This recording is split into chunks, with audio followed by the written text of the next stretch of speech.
hopelessness, helplessness, loss, shock. They're stunned, but they are continuing to work through this. Governor Reynolds was back in Greenfield today. She toured this community with the Federal Emergency Management Agency, working to secure federal funding for disaster relief. KCCI's Bo Bowman was part of that tour.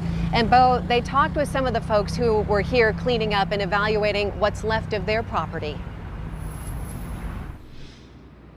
Yeah, Stacy, it's funding that the people here in Greenfield desperately need. That's the message Governor Reynolds was trying to convey to the FEMA reps here in Greenfield today as they walked through what the tornado left behind. I had neighbor stuff from 2 houses away in my basement. Something knocked me out, which I'm thinking that's grateful. Yeah. Because I was loose. Yeah, relax. Governor Kim Reynolds surveyed the damage in Greenfield Thursday with FEMA Administrator Deanne Criswell, speaking with the victims that will be cleaning up for days, if not weeks, to come. Reynolds applied for an expedited major disaster proclamation, hoping to secure federal funding for the victims as quickly as possible. Talking to the few people that we talked to and hearing their stories of survival, and just by the grace of God, they were able to survive the storm passing over their home. Reynolds also shared 153 homes in Adair County were destroyed by the storm, most of them in Greenfield. A representative from the National Weather Service says it only took about a minute for the tornado to rip through the town. Overall, it's been a terrific response. As the people of Greenfield continue to help clean up their friends' and families' homes, Willard Olson remembers the 4 lives lost, 2 of them friends. They're both people that when the bell rang, they always showed up.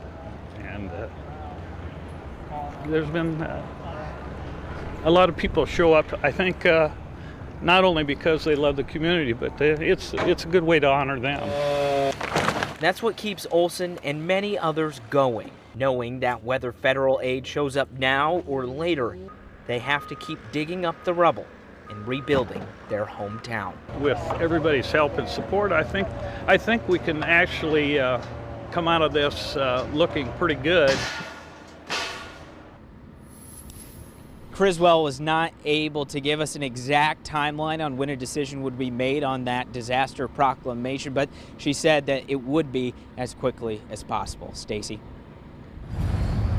Bo, thank you so much. A lot of people have seen this storm damage and they want to know how they can help. So, since the public is not allowed into Greenfield right now, you can drop off food and water. Go to the Iowa DOT facility east of Greenfield. That's on Highway 92. They will happily take your donations to help.